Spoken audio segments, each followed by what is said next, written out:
दाऊद का वकील उसे समझाता है कि आपको हर हाल में आज पेशी पर चलना होगा, वरना वारंट निकल जाएगा। दाऊद गुस्से में तैयार होकर कोर्ट पहुंचता है। कोर्ट के बाहर वो असलम साहब को देखता है तो उनके पास जाकर धमकी देता है कि असलम, तुम चाहे जो कर लो, ये केस तो मैं ही जीत कर रहूंगा। असलम साहब खामोश रहते हैं, लेकिन जैसे ही अदालती कार्रवाई शुरू होती है, दाऊद का वकील अपना पहलू रखने की कोशिश करता है, मगर जज साहब के सवालों के आगे उसकी एक नहीं चलती। तभी पिया का वकील वहीद अपनी फाइल से एक बहुत पुराना न्यूज़पेपर निकालता है।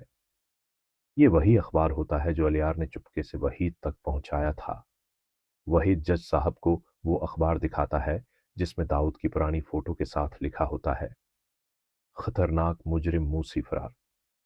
ये देखते ही दाऊद के होश उड़ जाते हैं। इसे समझ ही नहीं आता कि इतना पुराना राज बाहर कैसे आ गया। सबूतों को परखने के लिए जज साहब पेशी को कुछ दिनों के लिए आगे बढ़ा देते हैं। दूसरी तरफ डीआईजी साहब अपनी इन्वेस्टिगेशन कर रहे होते हैं। वो सनवाल को बुलाते हैं और कहते हैं कि सनवाल, मुझे समझ नहीं आ रहा कि पिया ये कैसे साबित करेगी कि दाऊद ही असल में मूसी है। हमारे पास पुलिस रिकॉर्ड क्यों नहीं है? उस पर सनवाल उन्हें बताता है कि सर, मुझे इंस्पेक्टर बाबर पर पूरा शक है। उसी ने रिश्वत लेकर मूसी का पुराना रिकॉर्ड गायब किया है। डीआईजी साहब फौरन इंस्पेक्टर बाबर को तलब करते हैं। थोड़ी सख्ती बरतने पर बाबर टूट जाता है और मूसी की सारी हकीकत अगल देता है। वो कबूल करता है कि दाऊद ही मूसी है और उसने अपनी फाइल छिपाने के लिए इससे भारी रकम दी थी। ये सुनते ही डरी आईजी साहब बाबर को सस्पेंड कर देते हैं और फौरन मूसी को गिरफ्तार करने का हुक्म जारी कर देते हैं। अगले दिन पुलिस दाऊद को गिरफ्तार करके अदालत में पेश करती है। वहीद और डीआईजी साहब तमाम सबूत और इंस्पेक्टर बाबर का बयान जज के सामने रखते हैं। तमाम सबूतों को देखते हुए अदालत दाऊद उर्फ मूसी को 10 साल की सख्त कैद की सजा सुना देती है। दाऊद का वकील अपना सिर पकड़ लेता है, जबकि वहीद तंज करते हुए कहता है कि सीठ दाऊद, तुम्हारी सेंचुरी मुकम्मल होने से पहले ही वक्त कर गई। पुलिस दाऊद को घसीटते हुए जेल ले जाती है। इस जीत की खुशी में असलम साहब, सनवाल और पिया घर लौटते हैं। घर आकर असलम साहब सनवाल का हाथ पकड़ते हैं और कहते हैं कि बेटा, तुमने हमारा बहुत साथ दिया। अब मैं अपनी जिम्मेदारी मुकम्मल करना चाहता हूँ। तुम और पिया जल्द से जल्द शादी कर लो। सनवाल और पिया शर्मिंदगी और खुशी के साथ हाँ कर देते हैं, लेकिन खुशियों को किसी की नज़र लग जाती है। इसी रात अचानक असलम साहब की तबीयत बहुत ज़्यादा ख़राब हो जाती है और उन्हें सांस लेने में तकलीफ होने लगती है।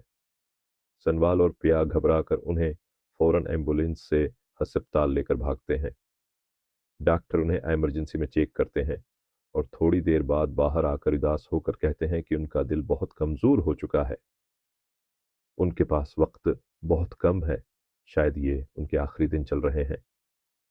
ये सुनकर प्या के पैरों तले जमीन निकल जाती है। जब असलम साहब को होश आता है तो वो सनवाल को पास बुलाते हैं और अपनी आखिरी ख्वाहिश जाहिर करते हैं। वो कहते हैं कि सनवाल, मैं मरते दम तक प्या को तुम्हारी दुल्हन बनते देखना चाहता हूँ।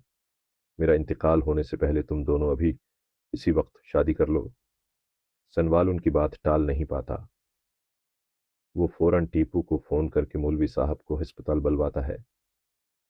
मौलवी साहब आते हैं और अस्पताल के कमरे में ही निकाह की तैयारी शुरू होती है। पिया रो रही होती है और असलम साहब की सांसें खड़ रही होती हैं। मौलवी साहब निकाह पढ़ाना शुरू करते हैं।